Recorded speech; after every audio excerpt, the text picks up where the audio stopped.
Allyson Hewitt, Senior Fellow of Social Innovation at the Mars Discovery District in Toronto. What does that mean, Senior Fellow of Social Innovation? I think part of the world of innovation is you get to make up what it means, which is pretty wonderful. But essentially it involves helping entrepreneurs who are trying to create economic impact in the areas of clean technologies, life sciences, and information technology, help them realize social impact. So how do we look at what they're doing through a social or environmental lens so they can in fact be more impactful that way?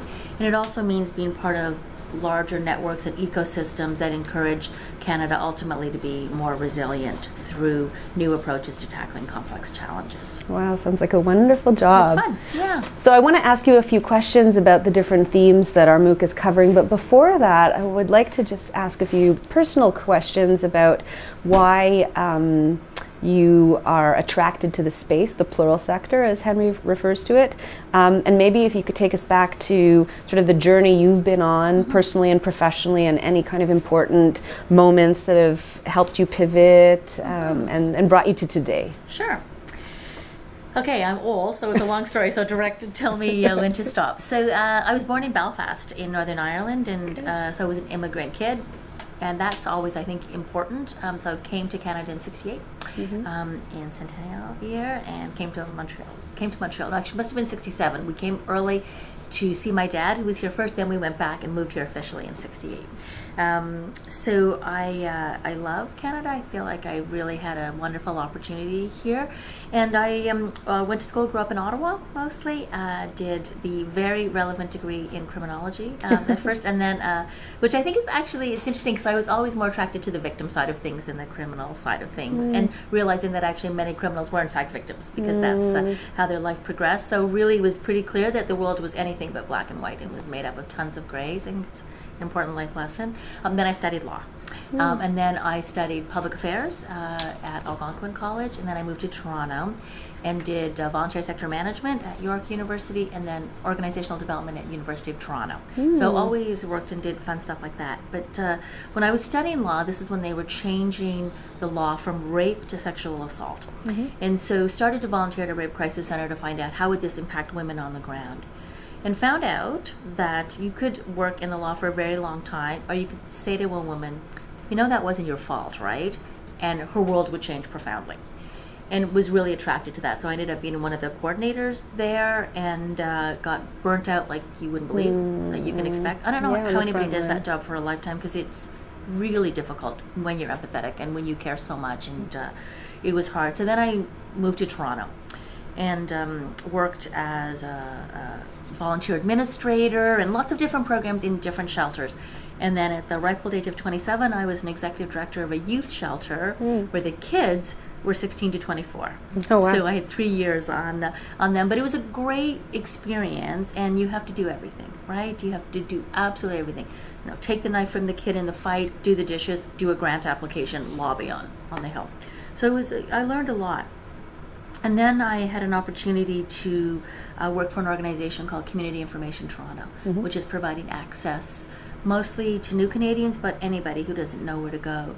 And it sort of struck me that it's really hard for people to find services, and in a place like Toronto where there's so many. So came up with this sort of concept, the way we have 911 or 411, to look at 211 to access to human service information. Did some research. There was a group in the US doing the same kind of work. There's a North American numbering plan. Who knew? So together, I went to the CRTC, they went to the regulatory bodies, had the United Way on side, the city, the province, the feds, mobilized everybody, but tipped when I got the telcos on side. They all supported it, and so we launched 211. It took me 10 years to launch that program, but it's now available all across Canada. So that was my social innovation, which was really terrific. Great story. And during that time, which was pretty wonderful, I had 2 children, and then one day, and this is fresh, and I'll tell you why. This happened a long time ago. The freshness, I'll tell you in a minute. One day, my little girl, who was 3, says, "Mommy, I have a sore tummy," and I'm like, "Okay, well, I'll go check in the preschool and see what's going on. Any kids with stomach flu? No, okay, I'll take her to the doctor. I'm a paranoid mom." He finds a lump, and it turns out to be hepatoblastoma, which is liver cancer. And so for a year and a half, I practically lived at Sick Kids, and we lost her. And we lost her after a horrible journey. And the reason it's so fresh was yesterday was the 15th anniversary of losing her, which is a very hard day for us. Anniversaries are impossible. They're impossible, even 15 years out. I did also have a son, which thank God, it was his day before his first birthday when she was diagnosed. And so he, knew her for a little bit of time, but didn't know her that much. So that changed my life profoundly, and I had been the helper, and I knew how to help, and I knew how to fight City Hall, and I knew how to do everything, and I couldn't save my child. And not being able to save your child is profound and was really hard. And so I had to move into the hospital, and so my sister-in-law gave up her job, and she moved into my house, and my husband gave up his job, and I still tried to work, and because we had to pay the bills. And nobody else could figure that out. And so he learned to walk and sit kids down the aisle running to mommy while he was down there. And my daughter was amazingly brave, and we put her through hell. We took out most of her liver, we took out her lung as it spread, we took everything, and I fought like crazy. I was a very strong advocate, and I did everything I could, and I couldn't save her. And it's a really hard life lesson for someone who's been that person. So I realized as I was sitting next to a woman whose first language was in English, and her son was trying to stay alive because he knew he couldn't leave his mom, and the paralysis was moving up his body, and I thought, I don't know what this woman is going to do. And I have everything. I have a family, I have a job, I have connections, I can speak English, and I knew that I had to fight even harder for other people. So I went back to my job, and then I got a call a little bit later from Sick Kids to say that they had a job as a national child advocate, working mostly in the world of injury prevention. And injuries kill more kids than cancer. And I said, well, I'm not going to be an oncologist. I can do that job. And so for 5 years, I went to Sick Kids to pay back my daughter and to honor her memory. And it was great because we introduced a booster seat law. We reduced hot tap water scalds. We banned baby walkers, which some people are still mad at me for, but I know it's the right thing to do. And 5 years after that, I said, okay, Sydney, I think I'm good. I think I've done what I can do here. And then I got a call from someone who said, there's this place called Mars. It's brand new.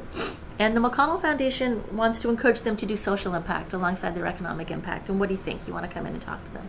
So I talked to, it was Tim Broadhead, who was the CEO of McConnell at the time, and Ilsa, who was the CEO of Mars, and had a great opportunity to create a very cool program that could bring social innovation to a whole other level and really look at how the social purpose sector can be more impactful, the business sector can be more humane, the social purpose sector in terms of government can think differently about their impact. And I got to work with people like Alec Mansky and Francis Wesley and Tim Draymond later, but not at the beginning, Tim Broadhead and Stephen Huddard, Cheryl Rose. And I thought I died and gone to heaven because it was pretty wonderful to be exposed to those people. But it wasn't easy because Mars is a very interesting and wonderful, cool place, but they put me in a macrame and granola box, and I had to work really hard to get them to get me, and I had to get them. I remember asking the first day, what's an angel? And like, what do you mean angels? Like, I know we're not talking the same language here. We're using the same words, but not talking the same language. And so it was quite a fascinating journey for both them and for me. And I think we've come a really long way, having started a million programs that I'm very proud of and that are now run by other people. Amazing. So that's my journey. Amazing. So did you know you were doing social innovation at the time? No.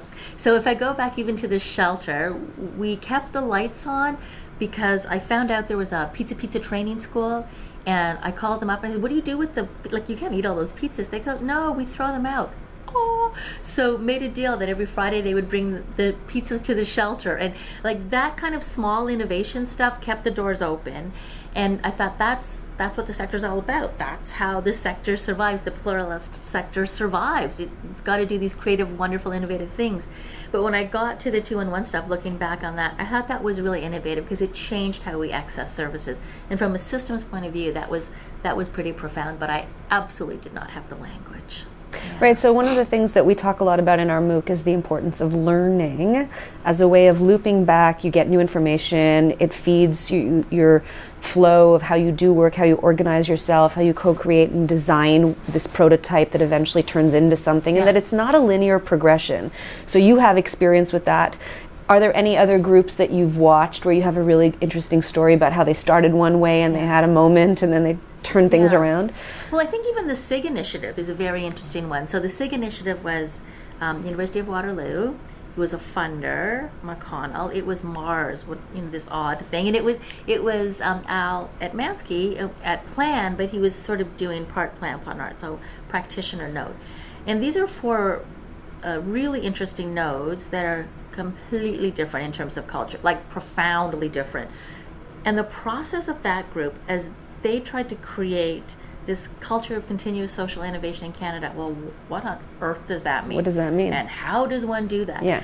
And it wasn't until we could figure out that we needed to pick a project we could all work on. We were all going in these different directions, and there was a lot of frustration and anger, and everybody at one point or another walked away from the table and had to be begged to be brought back to the table.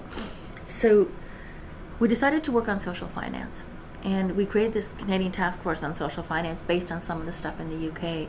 And Tim Drayman, who came in as the national director, was the one that figured out how the sum was greater than each of the parts. And that role, come to value that role so profoundly.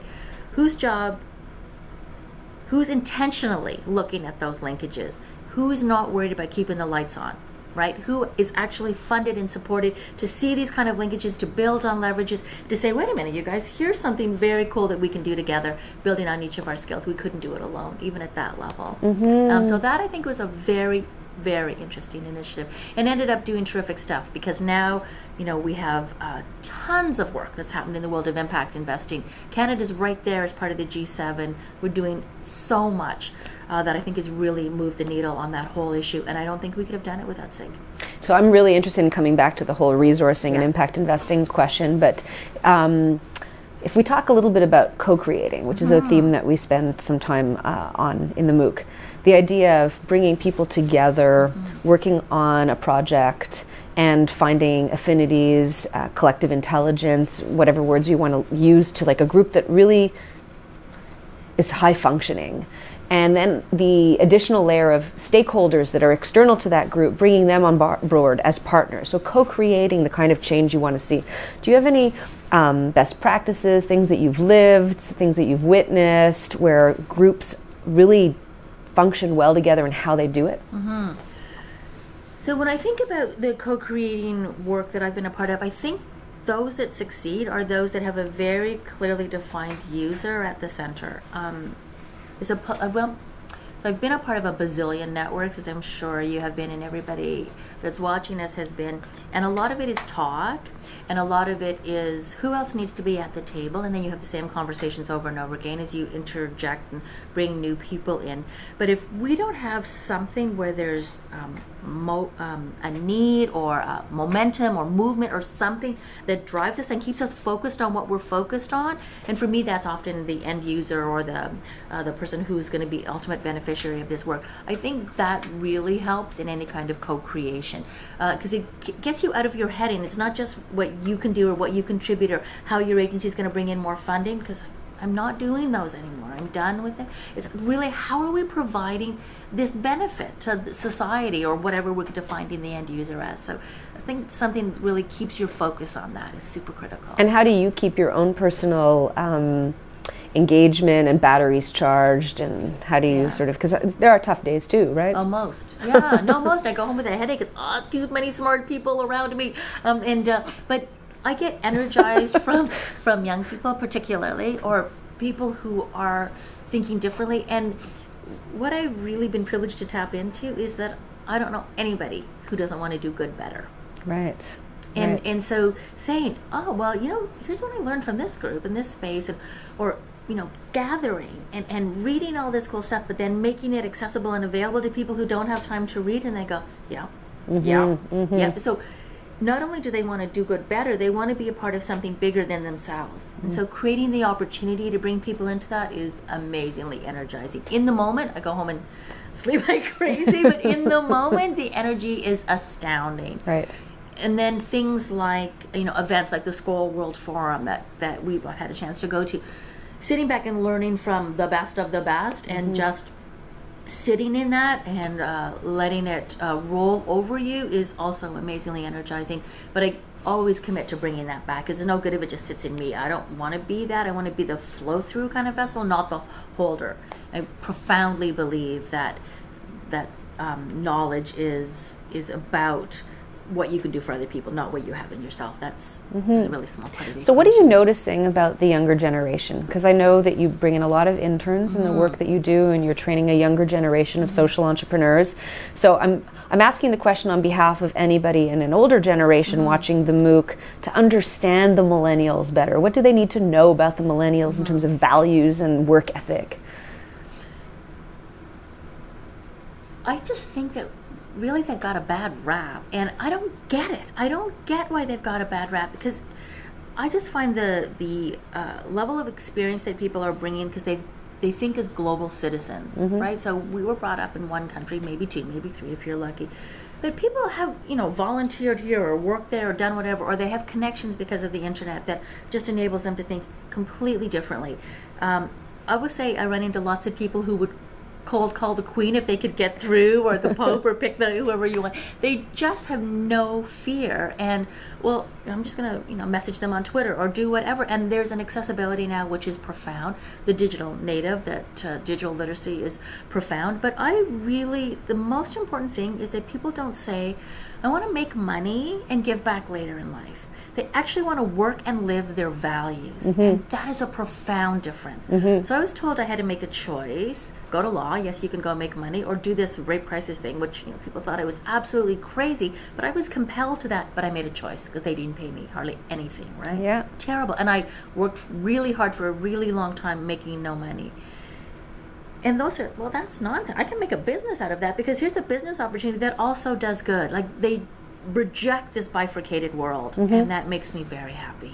And are you coming across the companies that are actually living that values and attracting those kind of employees, and it's just part of the DNA of the company? For the bigger companies, I think it's emerging. I think there are some really interesting ones, sort of Unilevers who are trying to think about, how do I move from CSR, corporate social responsibility, to corporate social innovation, or creating shared value, all of that stuff, that Michael Porter is kind of pushing. But yesterday I went to a presentation, and someone from TELUS was speaking. Now, she's been through the graduate program in social innovation, so she's got the language. But she said, TELUS really believes in corporate social innovation.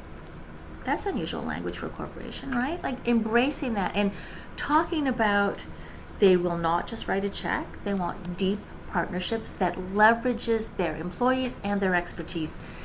One of the things I would love people who are watching this MOOC to think about is, what is the future of the for-profit, not-for-profit sector, the social purpose sector in this country?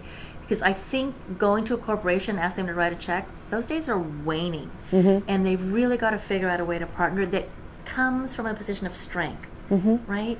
Looking at everything from the data we have, our ability to connect to communities on the ground. What is the empathy that we bring? What is the level of engagement for employees who want to bring their whole self to their work? All of that stuff is a huge value that we can get in partnership. So it's not, please sir, may I have some more? Yeah. Done.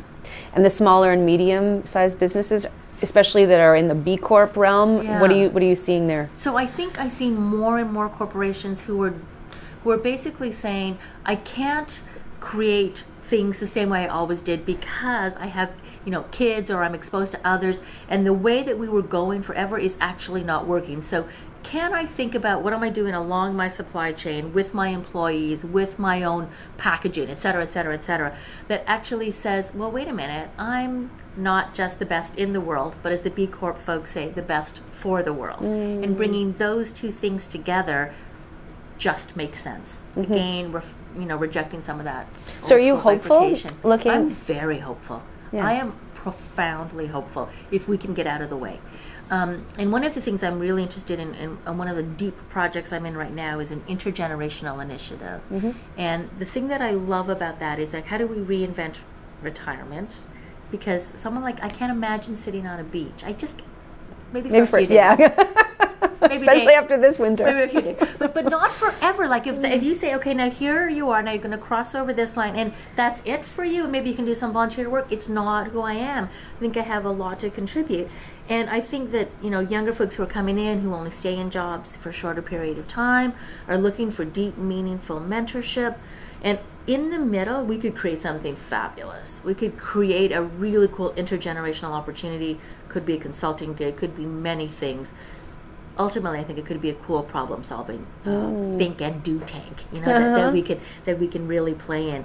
So I'm very hopeful for how we can reinvent what it means all along the life cycle. That we can help each other leverage up for huge impact.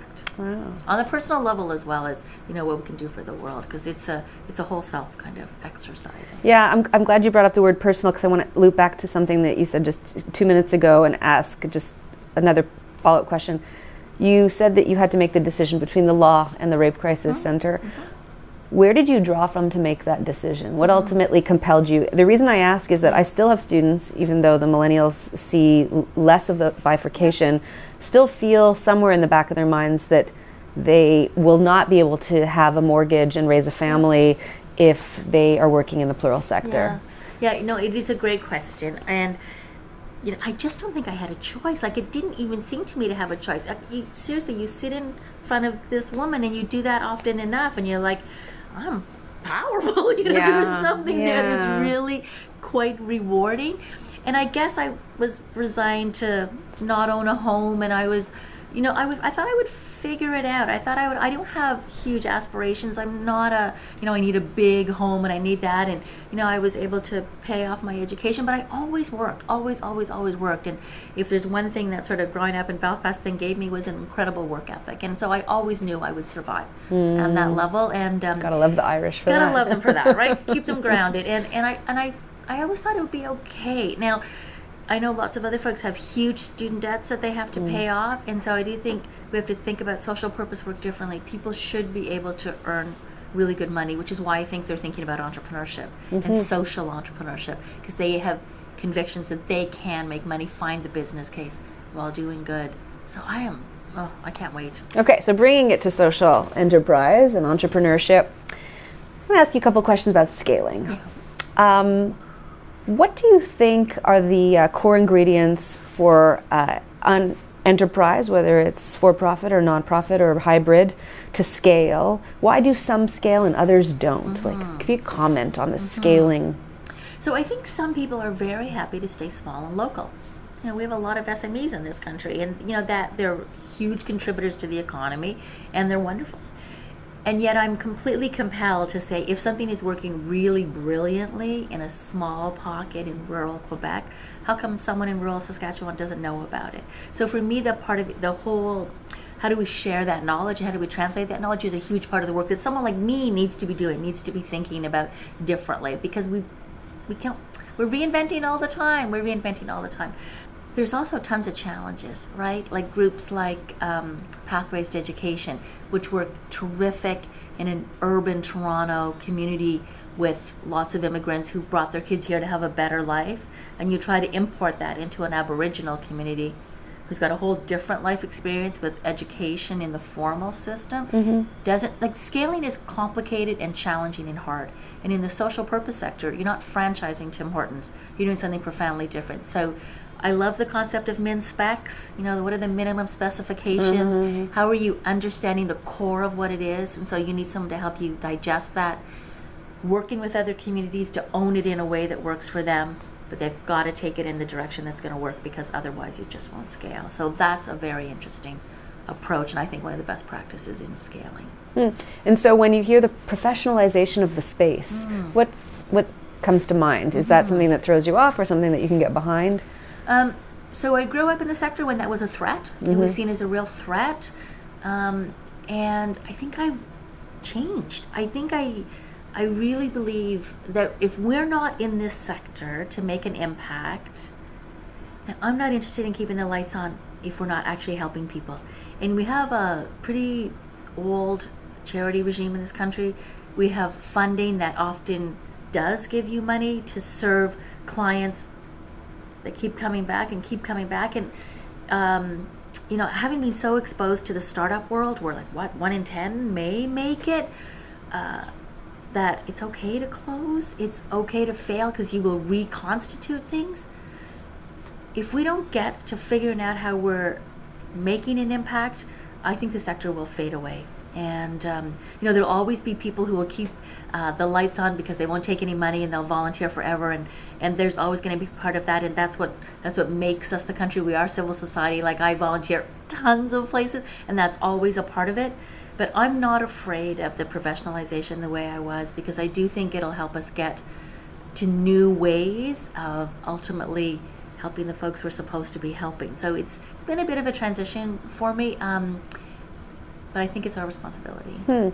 So if you had to do sort of a little primer 101 on an organization, let's say, that's got some great ideas and is giving really serious thought to how am I going to know if I have an impact? How am I going to measure that? How am I going to assess that? What would you offer as a framework to think about that conversation, that piece of the puzzle? So at a very simple level, get people to think through what their theory of change is. Because we're so freaking busy being busy. I am the worst offender, right? So busy being busy. And just sort of say, like, what is it I'm actually trying to do here? Do I have the right kind of inputs? Am I doing the right kind of things? And allow for pivots, and allow for changes, and allow for dropping things, allow for closing doors, and having a real deep dialogue with the funders. It's not about, this didn't work. We're never going to get there unless we have that open kind of discussion. So for me, it's about really getting clear on what it is you're trying to do, and doing regular checkpoints where you pivot on whether or not you're actually having impact, engaging that end user all the way along with you. So one of the things that we talk about in the MOOC like content team, the meta question that we ask ourselves is, how are we going to leverage the power of the network so that the social sector and the plural sector takes up more space in the bigger society? So, if there are people who are working in, empowering women or early childhood education or climate change, what would you offer, the holy grail, Allyson, on how we could leverage the connectivity, sharing of knowledge, transfer of knowledge, what could accelerate this? So I think change happens at a whole bunch of levels, and I think there's the role for the individual, there's a role for the organization, there's a role for networks, but I am most excited at the next level up, which is this systems approach, right? Because I've been a part of so many networks, and after a while we advocate for how we can get more money for our organizations because that's what we're supposed to be doing, and we lose the focus on the end user. It just happens over and over again, and it's the kind of collective impact work, the lab work, all of that stuff, and how they all fit in together based on a foundation of community development. Like, we have to have all three of those there. And right now I'm working with a bunch of students to figure out, how does the lab work with the collective impact work with community development to address wicked challenges? Like, what do we know about best practices in attacking wicked challenges, and how do those things fit into it? So I don't say, oh, drink this Kool-Aid or drink that Kool-Aid, but it's that multi-sectoral engagement where we come to the table as equals. Everybody comes to the table as equals. Third parties like government. I used to march on Parliament Hill and say, solve this, and they went, oh, thanks for coming. Right? I used to go to the corporate sector and say, write me a check and please go away. And I used to work with networks who would say to me, you know what, this is all very interesting, let's have more talk about it. Do we have the right people at the table? And it was really frustrating. And it's that challenging, even more challenging multi-sectoral discussions that everybody comes and is valued at a neutral table that I'm the most optimistic about. So this loops back into the co-creation conversation, all of that really. stuff. So what are you some of the trends that you're seeing? Are people in the public sector listening differently? Are they curious in a different way? Are they engaged in a different way? And the same thing with the private sector. What are you noticing? Everybody is trying to do good better. I'm convinced of it, and everybody's trying to bring their whole self to this work. I mean, there is, by far, the status quo is out there, and it's profound, and change is hard no matter what you do, but it can be fun, and you got to figure out ways to make it kind of fun for people. And I'm convinced that if you're at a table, you are also a daughter and a sister and a partner and all of that stuff. So how do I get you to get excited about bringing all of yourself to that work? And it's huge opportunities, and people in government are just as frustrated with the system they have to work in. They don't want to go home and say, yeah, I spent a whole day doing, pushing papers. Shuffling. Yeah. No one wants that. Right. They really don't. Okay. And the stakes are kind of high too, right? Stakes are very high. We're running out of time. Yeah. We have these huge problems. But I think by having the conversations, I never would have thought it I just didn't, that's not the lens I would ever put on that. People being exposed to different lenses is pretty damn exciting. And so just a critical question. So if you're working at that higher level up, you don't lose sight of You have to the work front really end hard person? at it. You have to work really, really hard at it, and always tapping back to that. And that's where your check, reflection, action, all of that kind of stuff that you're doing in the social space, you've got to make sure you're doing those connections and they're checking back. And I'll tell you again, in that SIG exercise, in my opinion, we got lost. We got lost in the cerebral. We weren't connected enough into the ground. We didn't have that checkpoint all the way along. And I think that's one of the things that we didn't do right. And if I had to do again, I would do differently. Yeah. So I want to talk about resourcing in the section, impact investing. Yep. So since you're working closely with entrepreneurs and social entrepreneurs that need resources in order to do their good work better, what advice would you give them in terms of how they present their ideas, who they speak to, what they need to learn? Yeah. So I think the big work they have to do up front is figuring out how they're going to incorporate. Are they going to be a nonprofit? Will they go for charitable status? Are they thinking a for-profit structure is going to be the right one for them? What about a co-op? What about these new hybrid structures that are coming in? And each one of those opens up different sources of funding. So organizational form. Absolutely critical. Okay. And it's a lot of work. We have to, really think about that. I'm actually recommending more and more that people look at multiple forms. That gives them access to multiple types of funding. And they can do different things. It's complicated, but they have to do different things within different organizational entities. Ultimately, they have to present themselves really tight and do a really tight pitch. And they've got to, have their story tight and figure out what's the need I'm meeting, how can I articulate that clearly, how can I get others engaged in it so they can both generate income and generate people that are engaged in their work that they want to do as well. So we've launched, for example, at the Mars Center, something called the SVX, which is a matching platform between impact investors, so those that want to make both a financial contribution and see social or environmental impact. It's about bringing those two hands together, right? The donation world and the investment world. And social ventures who are looking for funding. You have to be around for at least 2 years. You have to want to raise a certain amount of money, but it's all there. And we're working to spread that across Canada. And in fact, we're working both with California and Mexico right now as well. So there's a lot of interest in that kind of platform. So what are these new platforms? Who are these impact investors? Do they really exist? And how do we get access to them? And how do we get them excited about this work? But there's a huge growing field. And I think that intergenerational transfer of wealth that's happening, there's going to be real opportunities because that next generation does think differently about how they're going to generate wealth in a more holistic sense, right? Right, and I think that the banks would respond to it if they felt that their clients were actually asking about that. We haven't hit that tipping point yet, right? I think it's coming. It's coming. Because more and more the banks are seeing, RBC put in a $10 million impact investing fund, $10 million socially responsible investing fund. And they were one of the first ones to do that. And of course it takes one and the other banks line up. And so, but we've got to show them the deals. We've got to actually show them there's real deals, and that's what we're focusing on right now, deal creation. So people who are watching that are interested in impact investing but have no idea where to understand where the good deals are, what should they be looking for? In a deal? What should they be looking for in a deal? Or how Not specifically a deal, but space? a particular organization. Like how to evaluate whether an organization is worthy of an investment. Right. So I think you want to look at things like the entrepreneur. Are you going to back the entrepreneur? Do they have the right team that you're looking for? And lots of, great scientists come in, but they couldn't sell, anything. And it's just not who they are. Do they have the right people that can help with the technology? All those kind of things. Can they do the pitch? Are they able to deliver? Do they have a customer service orientation? All of that stuff. So no different than the traditional. Except for the additional lens, of course, is are they aligned with the kind of social impact that you want? Right. So I also really feel that I need to say I make a lot of charitable donations every year, and I do impact investing.